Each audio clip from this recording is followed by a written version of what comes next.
내가 이제야 당신은 하나님의 사람이시오 당신의 입에 있는 여호와의 말씀이 진실한 줄 아노라 하니라. 아멘. 기도하시겠습니다. 하나님 아버지, 우리에게 주시는 열왕기의 말씀이 우리 주 예수 그리스도를 우리 마음에 모시며 이 땅을 다스리는 통치자로서, 또 하나님의 대리자로서 살아가는 우리의 삶에 아버지 주님 필요한 은혜, 또 깨닫는 은혜가 있기를 원합니다. 아버지, 그래서 우리가 손가락질하고 비난하는 통치자들의 그런 모습이 우리의 삶에서 나타나지 않도록, 또 우리에게 맡겨진 것들을 올바로 통치하여 하나님께 영광 돌리는 그런 인생이 되도록 우리를 바로잡아 주세요. 예수님의 이름으로 기도드립니다. 아멘. 네, 반갑습니다. 우리가 왕들의 이야기를 계속 보고 있는데, 우리 잊지 말아야 될 것은 이 열왕기상을 시작하는 그 첫 단추는 솔로몬이었다는 거죠. 그렇죠? 무려 1장부터 11장까지 솔로몬의 이야기를 통해 솔로몬이 보여주었던 그의 잘못된 믿음, 그가 오해하고 있었던 근거, 통치의 근거들이 결국은 그것이 씨고 싹이 되어서 이렇게 왕들의, 북이스라엘과 남왕국의 왕들의 통치에 영향을 미치고 있다는 것을 우리는 꼭 기억해야 합니다. 우리가 지난 시간에 보았던 바하사 왕, 하나님께 자신과 그리고 북이스라엘을 돌이킬 수 있는 기회가 있었던 그 왕, 그는 결국 자신의 손으로 하나님의 심판을 내렸던 그런 여로보암의 집안과 같은 그런 같은 운명을 맞이합니다. 여로보암의 아들 나답처럼 바하사의 아들 엘라도 2년 만에 바로 이 군지휘관 시므리의 반역으로 죽임을 당합니다. 그리고 바하사의 집안과 일가 친척 모두가 몰살되죠. 그 이후에 북이스라엘은 큰 혼란에 빠집니다.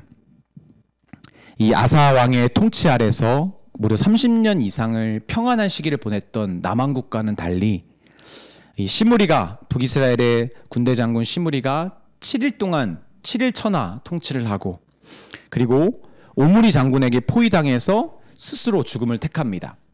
근데 이 오므리 장군도 바로 북이스라엘을 차지한 것이 아니라 이 디분이라고 하는 또 다른 지지 세력을 등에 업었던 지휘관과 이제 세력 싸움을 5년간이나 대치하면서 벌입니다. 그리고 결국 오므리가 왕위에 오르게 되는데, 여러분 얼마나 북이스라엘이 혼란했을지 여러분 상상이 아마 그려질 것입니다.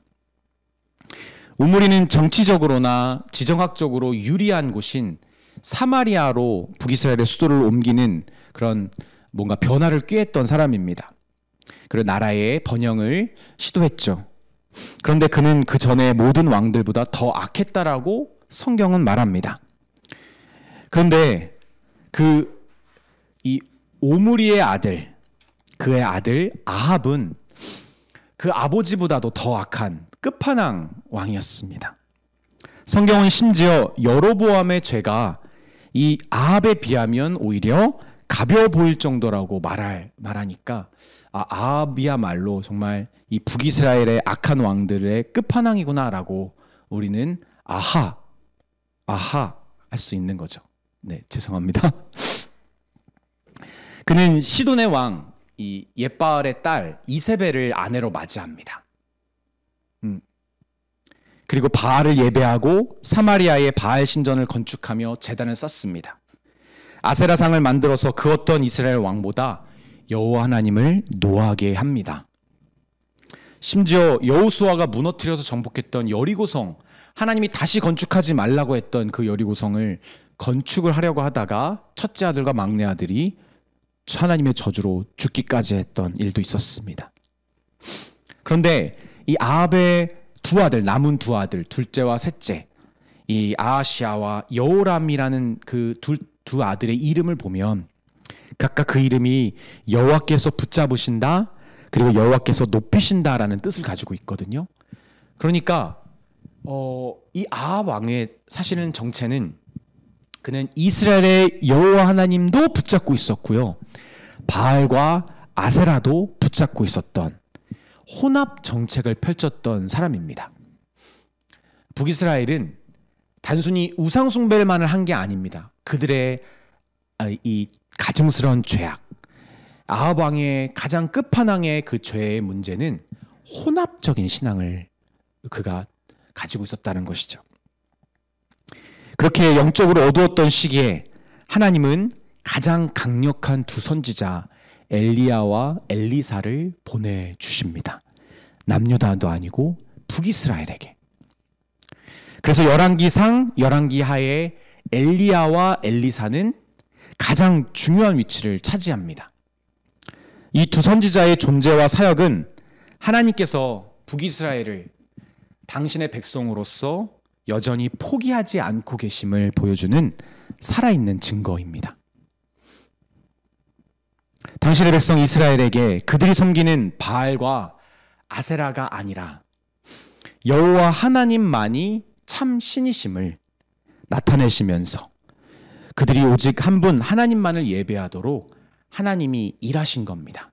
엘리사와 엘리야를 보내셔서. 우리 주 안에 사랑하는 여러분, 사실 우리가 지금 살고 있는 이 시대도 꽤 혼란합니다. 신앙과 신념이 뒤섞여서 분간이 되지도 않고 하나님의 말씀을 접하는 중에도 여전히 나의 판단과 복잡한 생각들이 뒤엉켜서 어떻게 사는 것이 하나님을 온전히 믿으며 살아가는 것인지, 어떻게 하나님을 믿는 자답게 사는 것인지 여전히 그 문제가 고민이 해결되지 않고 더 난해해지는 그런 신앙인들의 모습이 있습니다. 하나님의 말씀이 생명인 것을 알면서도 말씀을 향한 우리의 애매모호한 태도가 여러분 나아져야 되는데 오히려 더 심해지는 시대, 그 시대가 지금 우리가 겪고 있는 시대이고 우리 안에도 그 문제가 동일하게 있습니다. 그러나 북이스라엘의 암흑 같은 시대에도 하나님은 엘리야와 엘리사 같은 선지자를 보내셨잖아요. 혼란하고 어두울수록 하나님은 더 확실한 음성으로 당신의 백성들에게 말씀하고 계심을 우리가 기억해야 합니다. 또 우리가 하나님의 말씀을 세상에 전하는 그 선지자적인 소명, 그 사명을 우리는 그 부르심을 함께 받았음을 우리는 알아야 합니다. 저는 오늘 말씀을 통해서 지금 이 시대에 그리고 이 순간 우리를 주목하시며 우리에게 명확하게 들려주고자 하시는 하나님의 그 정확한 음성을 듣고 깨닫고 우리를 선지자요 왕 같은 제사장으로 부르신 그 부르심답게 하나님의 말씀이 진리인 줄을 먼저 깨닫는 은혜, 그리고 그 진리의 말씀을 가지고 죽은 자들을 살리는 하나님의 사역에 우리가 능력으로 또 우리가 감당하는, 그렇게 나아가는 그런 우리 모두가 되었으면 좋겠습니다. 말씀의 사람으로 거듭나서 우상과 죄악의 한복판에서 신음하는 사람들을 우리가 살리는 그런 하나님의 사역에 여러분 각자와 우리 교회가 쓰임 받기를 주님의 이름으로 빕니다. 아멘. 오늘 본문의 배경과 주인공은 아합 시대에 임한 가뭄과 엘리야 선지자 그리고 한 과부입니다. 하나님은 죄악이 가득한 이 아합의 통치 때에 수년간 비와 이슬을 내리지 않는 벌을 내리십니다. 의도적인 벌이었어요. 여러분, 비가 안 내리는 것을 넘어 이슬이 안 내리는 것은 농사의 가장 최악 중에 최악의 문제입니다.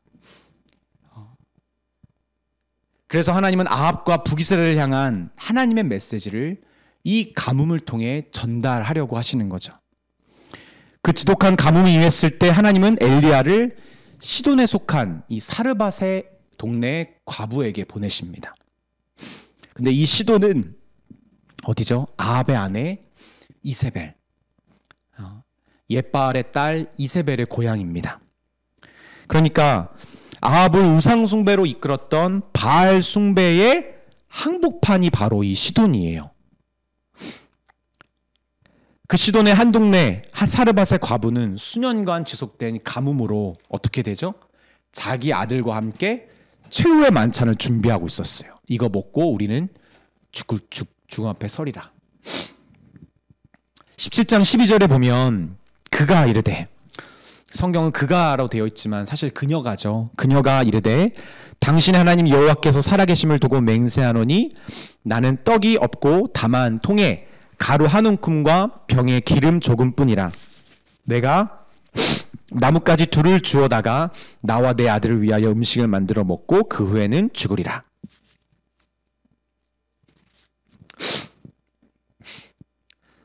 바알은 가나안 땅, 이 가나안에 사는 사람들이 농사를 짓고 있었으며 거기서 농사를 짓다가 풍작을 하나님 그 신에게 구하는 그런 풍작을 위해 빌었던 풍요의 신이었습니다. 바알은. 그런데 그 바알 숭배의 중심이었던 시돈의 사람들은 정작 이 가뭄과 기근에 의해서 고통을 받습니다. 그리고 당시 사회 최약층이었던 이 과부의 가정은 더욱더 여러분 도움을 받지 못하고 죽음을 생각하는 지경까지 이르게 된 것이죠. 여러분 사실 죄의 한복판의 실체가 여러분 이러합니다. 우리의 영혼의 목마름과 배고픔을 모두 채워줄 것처럼 그렇게 약속하지만 그래서 우리의 소중한 것을 바쳐서 막상 취하고 나면 그리고 마시면 오히려 취하고 마시면 마실수록 더 갈증이 심해지다가 탈수와 결핍으로 영적 죽음에 이르게 만드는 것. 여러분 그것이 죄의 무서운 실체입니다.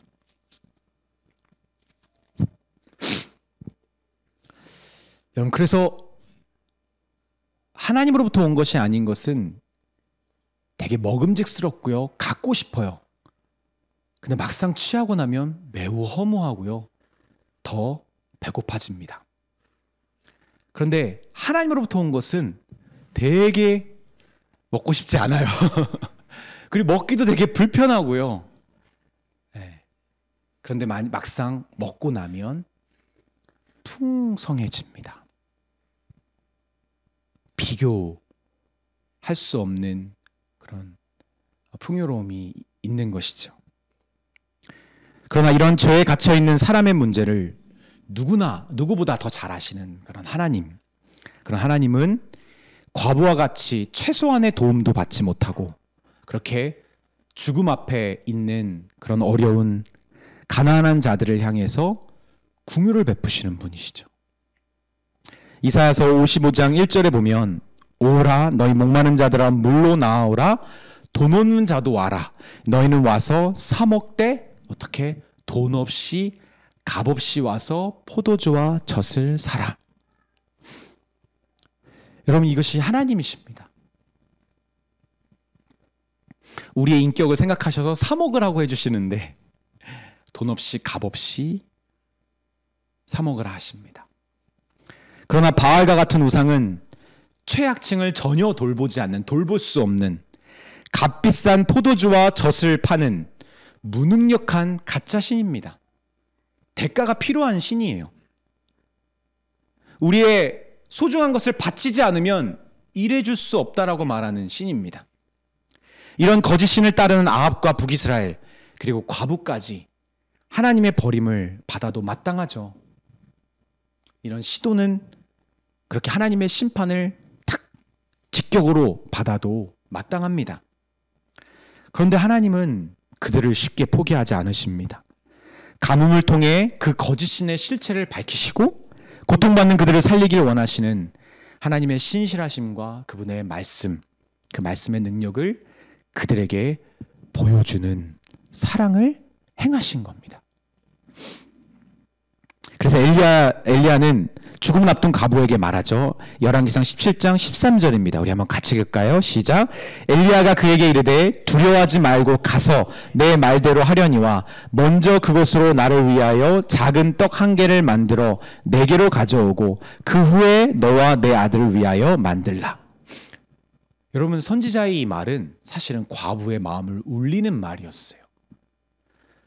과부의 그 딱딱해진 메마른 심령을 여러분 뒤흔드는 영혼의 울림을 주는 말이었습니다. 왜 그럴까요? 여러분 이거 잘못 쓰여진 거 아니에요. 13절에 보면 엘리야가 그에게 이르되 두려워하지 말고 내가 말한 대로 해라가 아니에요. 너가 말한 대로 해라. 네가 원래 하려던 거 해라. 여사여, 두려워하지 말고 너가 편하게, 너가 하려던 것을 편하게 그대로 하렴. 너 있는 모습 그대로 하나님이 지켜주실 것이다. 주 안에 사랑하는 여러분, 하나님은 과부가 가진 모습 그대로 그 가루 한 움큼과 기름 조금만으로도 그녀를 깊은 가뭄에서 건지실 수 있는 분입니다. 아니, 그녀를 그렇게 있는 모습 그대로의 그녀의 그 모습을 통해 하나님은 그녀를 살리시는 분입니다. 있는 모습 그대로. 뭔가 대단한 헌신과 대단한 결단과 대단한 믿음이 없어도 나의 있는 모습 그대로 하나님은 나를 살리실 수 있는 분이죠. 가장 죄악의 한복판인 시돈에서 가장 소망 없고 죽음 문턱에 있었던 과부를 통해 하나님은 당신의 사랑, 당신의 능력을, 그 능력 있는 사랑을 하나님은 보여주신 것이죠. 사랑의 힘도 없는 그런 거짓신 바알 앞에서 하나님은 그 일을 행하셨습니다. 여러분이 구원받았을 때, 하나님 앞에 거듭났을 때를 한번 생각해 보십시오. 여러분, 그때 하나님께 특별히 기도했습니까?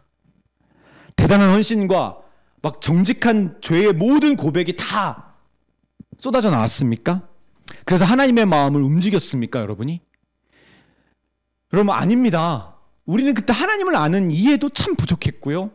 죄의 고백은 하긴 했지만 그건 빙산의 일각의 죄였어요, 사실은. 지금 알잖아요. 우리는 그 밑에 더 깊은 죄의 문제가 우리 가운데 있다는 것을 그 당시에는 알지 못했습니다. 그런데 우리가 아직 죄인 되었을 때, 하나님께 제대로 된 믿음조차 드리기 힘들었을 때, 그 정도로 연약했을 때, 그 모습 그대로 하나님은 우리를 영적인 가난에서 생명의 자리로, 생명이 풍성한 자로 우리를 변화시킨 것 아닙니까? 15절 16절 보면 그가 가서 엘리야의 말대로 하였더니 그와 엘리야와 그의 식구가 여러 날 먹었으나 여호와께서 엘리야를 통하여 하신 말씀 같이 통의 가루가 떨어지지 아니하고 병의 기름이 없어지지 아니하리라. 이렇게 과부처럼 말씀이 시키는 대로, 그 모습 그대로 그냥 깨닫는 대로 반응했고 믿었을 뿐인데, 그런데 그렇게 아직 하나님께 손 내밀 자격도 없었던 그때에도, 여전히 더러운 발과 손을 가지고 있었던 그때에도 먼저 그 손을 잡아주시고, 그리고 가장 더러운 발을 씻어주시는 우리를 깨끗한 마음으로 우리에게 변화시켜 주시는 분이 바로 하나님이십니다. 여러분, 정말 이것을 믿습니까? 하나님을 생각할 때나 하나님 앞에 여러분이 나올 때 언제나 여러분 이것을 의식하고 있습니까? 내가 뭔가를 하지 않아도, 대단한 일이 벌어지지 않더라도, 대단한 믿음을 보일 수 없을지라도, 이번 주처럼 저에 해당되는 일입니다. 참 뜻대로 되는 일 없었고 막 뭔가가 막히고 꼬이는 일들이 있다 할지라도 오히려 그 과정 중에서, 그 일 가운데서도 더 분명한 사랑을, 변화를 일으키실 수 있는 분. 우리나라 스포츠 중에 가장 뛰어난 종목은 어디죠? 뭐지? 뭡니까? 준호 형제, 빨리 들어오셔서 대답해 주세요. 우리나라 스포츠 중에 가장 뛰어난 종목이 무엇입니까? 양궁. 역시 이 설교의 중간에 빠지고 들어왔어도 이렇게 다 정답을 주시는 하나님의 있는 모습 그대로의 능력. 아멘. 네, 아멘. 사실은 설교 시간에 막 딴짓하고 졸고 막 뒤돌아오고 뭐 화장실 갔다 와도 상관없습니다. 마지막에 아멘만 제대로 하면 하나님이 그 고백을 통해 선교사도 만들고요, 목회자도 만들고요, 교회를 일으키는 능력의 일꾼으로 하나님은 변화시킬 수 있습니다. 아멘. 아멘. 여러분, 지난 파리 올림픽에서 우리나라 양궁이 금 몇 개 땄는지 아세요? 5개 땄어요. 1984년 올림픽으로 정식으로 채택된 이후 모든 남자 여자 다 한 번에 채택된 건 아닙니다. 양궁이. 근데 지금까지 무려 32개의 금메달을 땄습니다. 우리나라 양궁이. 효자 종목이죠. 그런데 여러분, 정해진 관역에 정확하게 활을 맞추는 그런 스포츠인 이 양궁에서 양궁이 가지고 있는 다른 종목들보다 좀 더 유달리 두드러지는 특징이 있는 그 특별함이 양궁에 있어요. 여러분, 그게 뭔지 아십니까? 그것은 선수의 힘과 기술, 호흡법, 화살과 활을 잡는 법과 같은 내부 요인이나 바람이나 시야 같은 외부 요인도 아닌, 여러분, 바로 아주 간단한 자세와 자세 잡기 조절입니다. 올바른 자세는 양궁을 정확하고 일관되게 쏘기 위해서 가장 중요한 원리라고 합니다. 그래서 어떤 스포츠보다 자세가 중요한 것, 딱 정확한 관역에 맞출 수 있는 일관된 자세를 딱 그냥 그대로 유지하는 것이 양궁에 있어서 중요하다고 말합니다. 여러분, 우리 신약성에 쓰여져 있는 헬라어에 죄에 해당하는 단어가 있어요. 하말티아라고 하는 단어. 근데 그 단어의 언어적인 의미를 보면 화살을 쏘는 거예요. 근데 화살을 쏘는데 그 정확한 관역에 빗나가거나 못 미칠 때를 말하는 것이 하말티아라고 하는 단어입니다. 그러니까 죄는 사실은 하나님에 의해서 빗나가는 것, 하나님의 의로우심에 도달하지 못하는 것을 의미하는 것이죠. 여러분, 이것이 복음의 원리입니다. 저는 하나님이 기뻐하시지 않는 것을 하지 못하는 것이 아닙니다. 죄는 하나님이 원하시는 것을 못하는 게 아니에요. 하나님의 의라는 기준에 도달하지 못하거나 벗어나는 것이 죄입니다. 우리 주 안에 사랑하는 여러분, 우리의 문제는 바람도 아니고요, 강한 힘과 뛰어난 기술, 좋은 활과 화살이 없어서도 아닙니다. 심지어 화살과 활을 잘 다루는 법도 아니고요, 일관된 호흡법도 아닙니다. 그런 문제가 아니라 사실은 가장 단순하면서도 기초적인 문제, 여러분, 자세입니다. 하나님이 일해 주시는 자세, 하나님이 일하시기 편한 자세, 하나님의 관역에 정확하게 초점이 맞춰진 자세, 그 자세에 있는 그대로 하나님의 말씀이 역사하시는 거고요, 그것이 살아계신 말씀의 힘, 능력입니다. 우리는 그냥 자세만을 잡았을 뿐인데 하나님은 그 자세를 통해 정확하게 일하시는 거죠.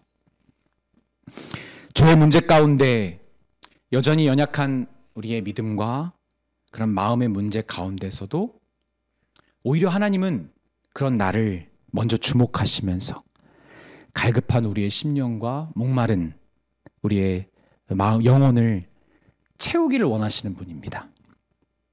여러분, 그렇게 있는 그대로 역사하실 수 있는 그런 하나님 앞에 우리가 자세를 취하는 겁니다. 믿음의 자세를. 여러분, 그것밖에 없습니다. 그것이면 충분합니다. 다른 필요한 모든 것은 하나님이 다 준비하시는 거예요. 여러분, 이것이 가장 잘 드러나는 자리가 어딘지 아세요? 말씀과 기도와 그리고 예배의 자리예요. 하나님의 특별한 사랑, 하나님이 우리를 살리시는 능력, 하나님의 말씀의 힘을 믿는 그런 믿는 자의 자세를 그대로 가져가는 거. 어디서? 말씀의 시간에서, 기도의 자리에서, 그리고 이렇게 모여서 예배할 때. 여러분, 그래서 우리는 어떻게 해야 됩니까? 말씀을 읽고 연구할 때 잘 깨달아지는 대로 내가 가지고 있었던 배웠던 모든 스킬을 다 활용해서 그리고 요즘 뜨거운 나의 그 하나님을 향한 열정을 힘입어 다 좋습니다. 다 좋습니다. 근데 가장 단순한 자세를 기억하는 거예요. 이 말씀엔 힘이 있다. 이 말씀을 깨닫고 받아들이는데 나에게 힘이 있는 게 아니라 이 말씀에 힘이 있다. 그리고 기도의 자리에는 하나님의 성령의 역사가 있다. 그것을 그대로 믿고 그 자세만을 유지하는 거죠. 이런 말씀과 기도의 자리를 풍성하게 가져가는 사람의 특징은 이것밖에 없어요. 자세가 좋은 거예요. 자세가. 그러니까 처음 자세를 잘 배우면 여러분 그 은혜가 끊이지 않는데 처음 자세를 고치려 하지 않고 바꾸려 하지 않는 오히려 다른 것에 자꾸만 무언가 대단한 것을 꾀하려고 하는 시도들 얼마나 어리석습니까? 전 저희 모두가 말씀에 대한 기도에 대한 대단한 한 사람 한 사람이 저는 필요하다고 생각하지 않습니다. 아주 유명한 예배자, 설교자가 필요하다고 생각하지도 않습니다. 하나님이 어떻게 누구를 사랑하시고 어떻게 역사하시는지를 알기에 취하는 기본적인 믿음의 자세가 있는 사람들이면 여러분 충분하고요. 오히려 그것이 더 하나님이 일하시기에 아주 편합니다. 저와 여러분이 말씀과 기도의 자리, 예배의 자리에서 나의 어떠함과 상관없이 역사하시는 하나님을 소망하고 믿는 자답게 그런 믿음의 자세를 바로 잡을 수 있는 또 그 자세를 하나님 앞에 그대로 가져가려고 하는 그런 은혜가 있기를 바랍니다. 아멘. 그런데 그렇게 말씀과 기도와 예배의 자리에서 있는 모습 그대로 나아갔을 때 갈급한 우리의 영혼과 메마른 우리의 삶을 채우시는 살리시는 하나님을 경험했음에도 여전히 예전과 크게 다르지 않는 그런 신앙과 삶을 보이는 우리 자신을 발견하지 않습니까? 아니 오히려 더 삶이 어려워지기도 하고요. 그리고 자꾸만 신앙이 후퇴할 만한 일들, 더 큰 두려움이 몰려와서 우리의 믿음을 움츠려들게 하는 그런 일이 생각보다 자주 있는 것입니다. 여러분, 근데 이런 일이 여전히 과부에게도 동일하게 일어났음을 열왕기 저자가 주목합니다. 그게 오늘 본문 17절인데 이 일 후에 그 집주인이 되는 여인의 아들이 병들어 증세가 심히 위중하다가 숨이 끊어진지라. 차라리 굶어 죽게 그냥 두었으면 지금보다 더 마음이 안 아팠을 겁니다. 아니 마음이 안 풀 그런 기회도 없었겠죠. 같이 죽었으니까. 그런데 왜 괜히 살려가지고 왜 소망을 갖게 하고 기대하게 되고 이렇게 더 비참한 죽음을 자기의 눈으로 자기 아들의 그 비참한 죽음을 자기의 눈으로 보게 하시는 겁니까? 하나님은 왜 이런 고난을 여러분 우리에게 겪게 하시는 겁니까? 18절에 보면 여인이 엘리야에게 이르되 하나님의 사람이여 우리 한번 같이 읽을까요? 시작. 당신이 나와 더불어 무슨 상관이 있기로 내 죄를 생각나게 하고 또 내 아들을 죽게 하려고 내게 오셨나이까. 여러분 왜 같이 읽자고 했냐면 우리 하나님 앞에 또 이런 불평 한번 해보면 또 속 시원하잖아요. 그렇죠? 네. 우리 한번 하나님 앞에 하나님 도대체 왜 차라리 그냥 죽게 하시지 왜 하나님 알게 하셔서 죄도 마음대로 못 짓게 하시고 예전보다 더 괴로운 삶을 저에게 보이십니까? 하나님 신앙이 살아난 적이 없었으면 차라리 이렇게 신앙이 후퇴하는 것이 괴롭지 않을 텐데 하나님 왜 이런 일들을 겪게 하십니까? 여인은 지금 하나님이 이런 시돈이라고 하는 죄악 한복판에 그런 죽은 문턱에 있었던 자신을 찾아와서 그렇게 사랑을 베풀어 주신 것 그 자체에 대한 원망의 마음을 토로한 것이죠. 여러분 주 안에 사랑하는 여러분 어떠십니까? 여러분의 지금의 신앙의 삶은 여러분 어떠세요?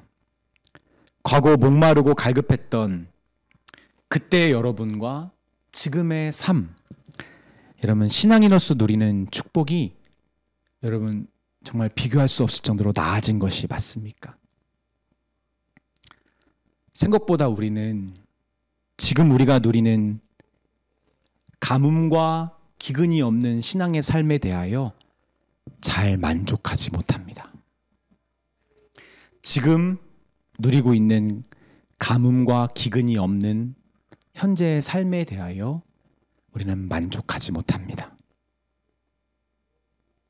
특히 고난이 찾아오면 바라던 일이 막히고 생각보다 열매가 잘 보이지 않으면 점점 복음대로 유지하려고 했던 그 가장 기본적인 믿음의 자세를 지키기가 힘들어집니다. 삐뚤어진 자세를 바로잡기보다 자꾸 장비 탓하고요, 환경을 탓합니다. 그런 변화를 기대하면서 현 상황을 대처하는데 급급해지는 것이 이런 무너진 자세를 고치지 못하는 사람들의 모습입니다. 그런데 놀라운 것은 과부뿐만이 아니라 그 하나님의 사랑, 그 하나님의 능력, 그 말씀의 힘을 몸소 나타냈던, 그렇게 하나님께 쓰임받았던 엘리야 선지자도 그랬다는 거예요. 이거 위로가 되지 않습니까? 놀랍기도 하고요. 19절 20절입니다. 엘리야가 그에게 그의 아들을 달라 하여 그를 그 여인의 품에서 받아 안고 자기가 거처하는 다락에 올라가서 자기 침상에 누이고 여호와께 부르짖어 이르되 내 하나님 여호와여 주께서 또 내가 우거하는 집 과부에게 재앙을 내리사 그 아들이 죽게 하셨나이까 하고. 물론 이것이 뉘앙스의 차이 아닙니까? 정말 하나님께 불평했을까요? 라고 원망했을까라고 되물을 수 있지만 엘리야의 삶을 쭉 볼 때 충분히 이러고도 남을 사람이에요. 그도 답답한 거죠. 하나님 차라리 보내시지 말던가, 과부에게 살아갈 희망을 주지도 말던가. 하나님 왜 나를 통하여 과부에게 이런 어려움을 하나님 보이십니까? 저도 낙담이 됩니다, 하나님. 여러분, 현대사회의 가장 무서운 질병 중에 하나는 뭐죠? 우울증입니다. 네, 죄송해요. 영적인 정신질환인데, 네. 심지어 기독교인에게조차 우울증은 정말 두려운 질병입니다. 정신질환입니다. 대한민국 국민 중에 가장 우울과 울분 지수가 높은 연령대를 혹시 여러분 아세요? 아세요? 역시 의료계에 계시니까 뭔가 신뢰가 돼요. 네. 몇 대? 20대. 네? 10대. 아쉽네요. 2025년 5월 7일 최근입니다. 서울대학교 보건대학원 BK21, 이거 되게 길어요. 건강재난통합대응 교육연구단이 너무 기네요. 전국 성인 1,500명을 대상으로 조사를 실시했는데 우울과 울분지수 모두 30대가 1위를 차지했어요. 여러분, 왜 30대일까요? 저희 뇌피셜입니다. 그 30대는 자기가 넘지 못하는 벽을 처음 제대로 느끼는 시기이기 때문에 그렇죠. 자기 자신의 한계의 벽, 그리고 변하지 않는 사회의 견고한 벽을 마주할 때이니까. 직장인이라면 어디든 상관없이 느끼는 회사 운영의 구조와 그런 문제, 그 한계들, 사업가라면 시장과 정책에 따른 그런 불안함의 문제를 계속 마주하면서 동시에 이를 변화시키거나 뛰어넘기 어려운 그런 한계투성인 자기 자신과 맞닥뜨리면서 겪는 우울감과 그리고 울분이 동시에 쌓이는 것이죠. 심지어 육아에서 이건 정말 연쇄 폭발 반응을 일으킵니다. 육아만큼 자기 뜻대로 안 되는 게 어디 있습니까? 전혀 공감 안 되시겠지만, 그래도 그거 부모가 잘하면 되는 거 아니야? 아니라니까요. 하나님은 그럼 못나셔서 우리가 이 모양입니까? 아닙니다, 여러분. 정말 그 자기의 한계를 정말 경험하는 것이 육아니까. 그런데 자신을 향한 하나님의 뜻과 능력을 누구보다 잘 알고 있는 신앙인들, 심지어 목회자들까지 이런 우울과 울분으로 여러분 고통받고 있어요.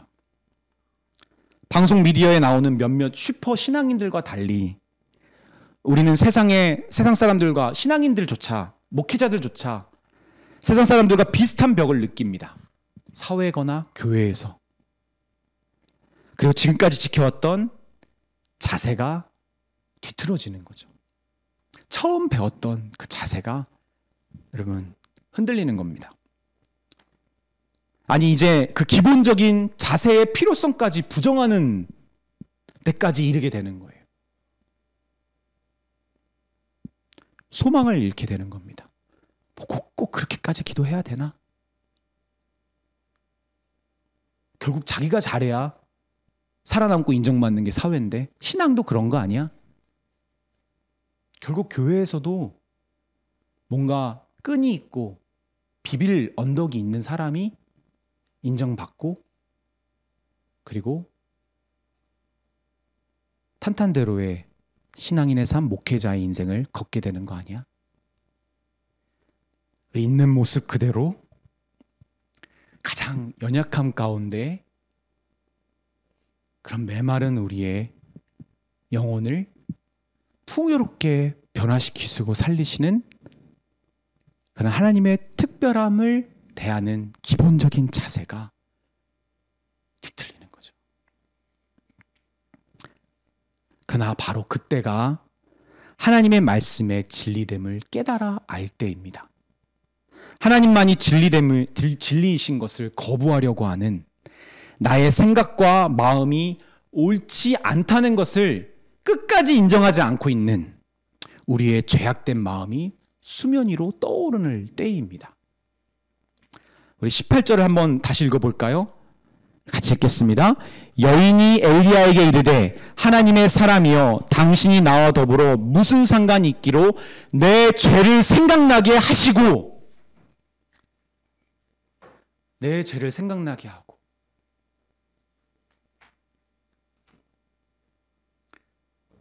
아까 죄를 의미하는 이 하말티아 헬라어의 이 원어적인 의미가 뭐라고 그랬죠?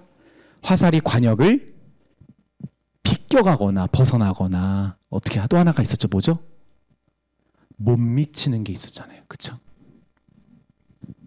정확하게 화살의 관역을 이렇게 표적에 맞췄지만 힘이 부족해서 도달하지 못하는 것도 여러분 죄입니다. 우리의 죄는 하나님의 진리에 우리를 올인하지 못하게 만듭니다. 하나님의 진리에만 우리를 올인하지 못하도록 만듭니다. 어떻게 해요? 끝까지 활시위를 끝까지 당겨야 되는데 끝까지 당기지 못하게 만드는 거예요. 약간의 힘을 남겨두려고 하는 겁니다. 그것이 바로 우리의 죄로 오염된 뭐죠? 우리의 생각, 이성입니다. 이성. 그 이성이 더 끝까지 당겨야 되는 그 지점까지 도달하지 못하도록 우리를 막고 있는 거죠. 19세기 기독교, 특히 침례교의 거목이었던 찰스 스펄전 목사님이 이렇게 복음에 대해서, 복음의 진리를 이렇게 설명했어요. 제가 읽을게요. 복음은 우리의 갇힌 사자와 같다. 그것을 변호할 필요가 없다. 다만 그 우리에서 복음을 풀어주기만 하면 된다. 그럼 저는 이 말씀을 어떻게 이해하냐면 그 복음에 갇힌, 그 복음을 가두고 있는 우리가 바로 우리의 이성, 우리의 나의 생각인 것 같다는 거죠. 우리의 이성은 하나님이 깨닫게 된 대로, 하나님을 깨닫게 된 대로 하나님이 우리에게 보여주신 그 자세를 잡게 해주는 안내자의 역할을 합니다. 이성이 있어야 하나님이 하나님 이런 분이구나, 하나님 이렇게 역사하시는구나를 깨닫고 그거에 맞춰서 자세를 잡을 거 아니에요. 이성이 있어야. 그것도 이성이 있어야 하나님이 구체적으로 나에게 말씀해 주신 그 자세를 세밀하게 듣고 판단하겠죠. 그런데 문제는 그 자세를 잡고 난 후에 활시를 당길 때는 어떻게 되죠? 나를 여태까지 인도했던, 자세를 잡게 만들어줬던 그 이성을 어떻게 돼요? 뛰어넘어야 돼요. 더 당겨야 돼요. 이렇게 이거 더 끝까지 당기면 활 끊어지는 거 아니야? 내 팔 고장나는 거 아니야? 라고 하는 나의 이성을 뛰어넘는 거죠.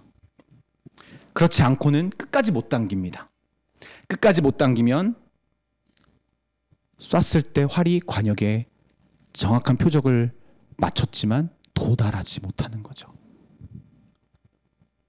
정확히 날아갔는데도 힘이 부족해서. 여러분, 예수님께서는 구약성경 전체를 정리하시면서 이렇게 말씀하셨죠. 하나님을 사랑하는 원리에 대해서 너무나 잘 아는 누가복음 10장 27절 말씀입니다.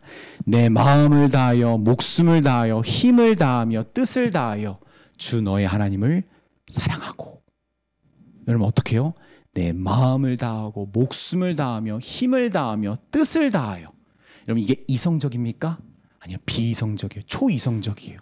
이거 어떻게 합니까? 우리가 이거 어떻게 이거 다 할 수 있어요? 하나님, 그러면 제 아들은요, 제 자식은요, 제 직업은요, 제 커리어는요, 제 외모는요, 제 젊음은요, 제 건강은요, 하나님, 그거 어떻게 책임지려고 제가 마음을 다하고 목숨을 다하고 힘을 다하고 뜻을 다할 수 있겠습니까? 하나님께만. 그거 안 되죠, 하나님. 대안은 있어야죠. 사도 바울은 영적 성장의 핵심 조건이 바로 우리의 이성을 사로잡는 것이라고 말했습니다. 하나님을 아는 것을 대적하여 높아진 것을 다 무너뜨리고 모든 생각을 사로잡아 그리스도에게 복종하게 하니. 우리 주 안에 사랑하는 여러분, 고난이 없이는 우리의 죄가 드러나지 않습니다. 죄가 드러나지 않고는 하나님을 대적하는 우리의 생각이 틀렸음을 우리는 끝까지 인정하지 않을 겁니다. 그리고 죽음 없이는 죄에 물든 우리의 이성을 여러분 끊어낼 수 없을 겁니다. 죽은 아이를 살려달라는 엘리야 선지자의 외침이 하나님의 마음을 움직여 그 아이를 하나님이 다시 살려주셨죠. 22절 23절에 보면 여호와께서 엘리야의 소리를 들으심으로 그 아이의 혼이 몸으로 돌아오고 살아난지라. 엘리야가 그 아이를 안고 다락방에서 내려가서 그의 어머니에게 주며 이르되 보라, 내 아들이 살아났느니라. 하나님은 과부의 아들을 죽기까지 하시면서 과부의 죄악된 마음과 생각을 밝혀내셨습니다. 심지어 엘리야가 하나님의 선지자로서 죽음 앞에 믿음 없었던 그런 엘리야의 죄까지 하나님은 깨닫게 하셨어요. 그리고 이제 하나님의 말씀대로 순종할 수 있도록 이성의 한계를 넘는 믿음만이 끝까지 활시위를 당길 수 있음을 여러분 보이셔서 그렇게 끝까지 활시위를 당길 수 있도록 하신 거죠. 24절입니다. 우리 한번 같이 고백해 볼까요? 시작. 여인이 엘리야에게 이르되 내가 이제야 당신은 하나님의 사람이시요 당신의 입에 있는 여호와의 말씀이 진실한 줄 아노라 하니라. 아멘. 우리 주 안에 사랑하는 여러분, 하나님의 북이스라엘을 향한 특별한 사랑은 완전한 사랑입니다. 가장 죄악이 넘치는 자리에서 가장 연약한 사람에게 하나님만이 살아계심을, 그분의 말씀만이 진리심을 드러내셨습니다. 나타내셨어요. 그리고 바알의 무력함과 거짓됨을 폭로하시고 하나님의 진리를 따르지 못하게 하는 당신의 백성의 이성을 사로잡아서 당신의 진리의 말씀에 복종시키게 하셨습니다. 여러분, 이 특별하고 완전한 사랑이 저 여러분에게도 지금 동일하게 역사하고 있습니다. 아멘. 역사해야만 합니다. 아멘. 오직 하나님의 진리만이, 하나님의 그 말씀의 이 진리만이 유일한 참 진리. 이런 학자들은 대문자 T라고 말합니다. 소문자 truth, 여러 진리들이 아니라 딱 유일한 진리. 하나님만이 유일한 진리임을 우리를 알게 하시고 믿게 하시는 거죠. 우리의 연약함 그대로 우리에게 손 내밀어 주시는, 우리가 하나님을 알아서 그 믿음의 자세를 여러분 바로 잡아봅시다. 그렇게 어려운 거 아니에요. 있는 모습 그대로 말씀의 자리와 기도의 자리, 심지어 이렇게 잠깐 둘이 믿음의 사람들과 하나님 서로 삶을 이야기하고 나누는 자리에서까지, 하나님, 이 자리에서 제가 찬호 형제의 마음을 알고 그의 삶을 이해하고 그를 기도해 줄 수 있는 관계로 이끄시는 분은 하나님이십니다.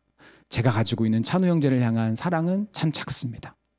하나님, 우리의 관계 가운데 하나님 그렇게 역사해 주세요라고 고백하며 관계를 맺어가는 것, 여러분 이것이 바로 믿음의 자세입니다. 말씀의 자리에서나 기도의 자리에서, 특별히 우린 지혜롭게 합시다. 기도의 자리에서 기도가 잘 안 될 때, 기도의 입술이 자꾸 막힐 때, 그 기도를 하고자 하는 그 뜨거운 열정이 전혀 생기지 않을 때가 너무나 좋은 기회예요.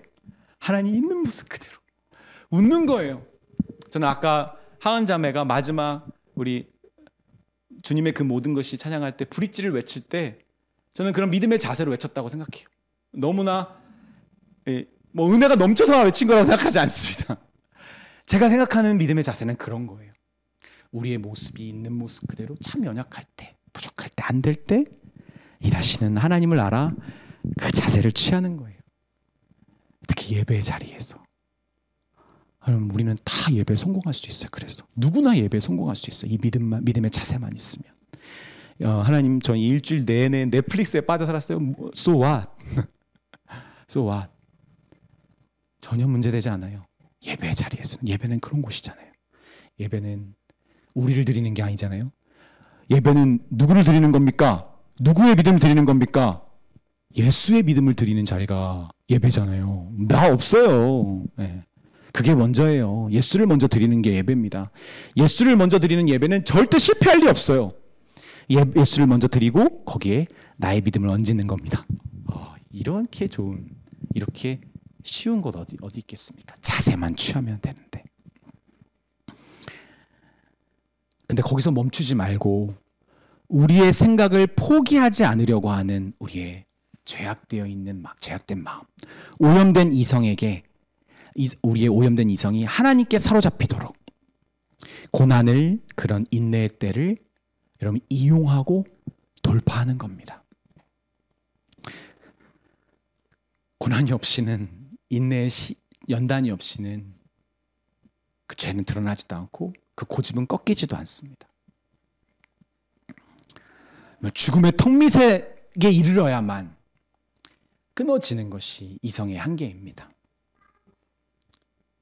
그렇게 정확하게 관역을 향하고 끝까지 활시위를 당겨서 빗나가지도 못 미치지도 않고 하나님의 의의 관역에 정확하게 명중할 수 있는 그런 여호와의 말씀만이 진리임을 알고 행하는 자가 누리는 그런 은혜를 우리가 다 누렸으면 좋겠습니다.